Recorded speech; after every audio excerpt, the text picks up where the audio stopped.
भारत में हर दिन सैकड़ों लोग साइबर फ्रॉड का शिकार बनते हैं, लेकिन ये कहानी अलग है क्योंकि इसमें एक बुजुर्ग की समझदारी नहीं, बल्कि एक बैंक मैनेजर की सतर्कता ने बचा ली 45 लाख की पूरी बचत। आइए जानते हैं इस वीडियो में। अहमदाबाद के शांत इलाके में रहने वाले श्यामजी मेहता 70 साल के सेवानिवृत्त वरिष्ठ नागरिक अपने सादगी भरे स्वभाव और शांत जीवन के लिए जाने जाते थे। एक सुबह वे अपने नजदीकी बैंक पहुंचे। हाथ में एफडी की रसीदें थीं। काउंटर पर पहुंचकर उन्होंने धीरे से कहा, बेटा, मेरी एफडी तुड़वानी है। फ्लैट खरीदा है, पैसों की जरूरत है। बैंक मैनेजर अमित देसाई, जो बेहद सतर्क और अनुभवी अधिकारी थे, उन्होंने बड़ी रकम देखकर पूछा, श्याम जी, इतनी बड़ी राशि, सब ठीक तो है? कहीं कोई दिक्कत तो नहीं? श्याम जी मुस्कुराए, नहीं, सब ठीक है, बस नया घर खरीद लिया है। और एफडी तोड़ दी गई और सारी राशि उनके सेविंग्स अकाउंट में ट्रांसफर हो गई। अगले दिन असली कहानी शुरू होती है। अगली सुबह श्यामजी फिर बैंक आए।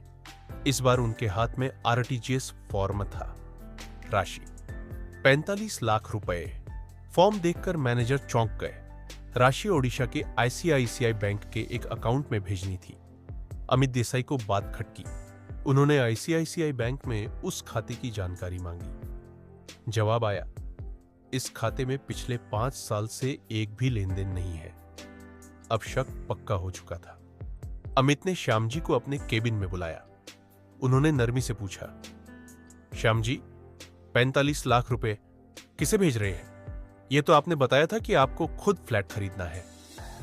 श्याम जी घबराए हुए लगे। आंखें इधर उधर हिल रही थीं। धीरे से बोले, वो मेरे एक रिश्तेदार को मेडिकल इमरजेंसी है, उसे देना है। अमित ने आंखों में देखते हुए कहा, ठीक है, तो मुझे बात करा दीजिए उनसे। श्याम जी अचानक असहज हो गए। नहीं, वो अभी ऑपरेशन में है। इसी बीच श्याम जी का मोबाइल बजा। वे फोन पर किसी से अजीब तरह से धीरे धीरे डरते हुए बात करने लगे। अमित ने एक झटके में समझ लिया, यह कोई फ्रॉड है। उन्होंने सख्ती से कहा, श्याम जी, फोन काटिए और सच सच बताइए क्या हो रहा है। सच सामने आता है, डिजिटल गिरफ्तारी का जाल। श्याम जी की आवाज कांप गई। आंखों के कोने से आंसू उतर आए। अमित बेटा, मेरे ऊपर मनी लॉन्ड्रिंग का केस लगा है। अमित चौंक गए। क्या? कौन बोला आपसे? श्याम जी ने टूटी आवाज में कहा, कल मुंबई पुलिस के पीएसआई ने मुझे फोन किया। बोला कि एक एयरलाइन कंपनी के मालिक ने 500 करोड़ का घोटाला किया है और उसका कुछ पैसा मेरे अकाउंट में आया है। उन्होंने मुझे ईडी का नोटिस भेजा, अरेस्ट वारंट भी भेजा और कहा कि मैं डिजिटल गिरफ्तारी में हूं। उन्होंने कहा कि आरोप से बचना है तो 45 लाख रुपए वेरिफिकेशन के लिए जमा कराने होंगे। अमित स्तब्ध थे, लेकिन अब सब साफ था। श्यामजी बड़े ऑनलाइन फ्रॉड का शिकार हो चुके थे।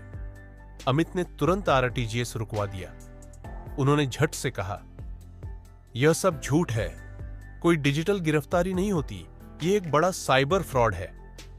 उन्होंने श्यामजी को विस्तार से समझाया, फिर तुरंत पुलिस को जानकारी देने की सलाह दी। श्यामजी की आंखों में कृतज्ञता के आंसू थे। बेटा, अगर तुमने रोक ना दिया होता तो मेरी पूरी उम्र की कमाई चली जाती। अमित ने मुस्कुराकर कहा, हमारा काम ही है आपको सुरक्षित रखना, बस आगे किसी अजनबी फोन कॉल पर भरोसा मत कीजिए। इस तरह एक सतर्क बैंक मैनेजर ने एक बुजुर्ग की 45 लाख रुपए की जीवन भर की बचत फ्रॉडस्टर्स के जाल में फंसने से बचा ली। यह कहानी एक चेतावनी है। अगर किसी भी अजनबी कॉल पर पुलिस, ईडी, सीबीआई, डिजिटल गिरफ्तारी या पैसे की मांग हो तो याद रखिए, वह 100% फ्रॉड है। याद रखें, डिजिटल गिरफ्तारी जैसी कोई चीज नहीं होती। पुलिस आईडी कभी फोन पर पैसे नहीं मांगती। किसी अजनबी कॉल पर कभी भरोसा न करें। दोस्तों, ऐसी कहानियां आपको जागरूक रखने के लिए हम लाते हैं।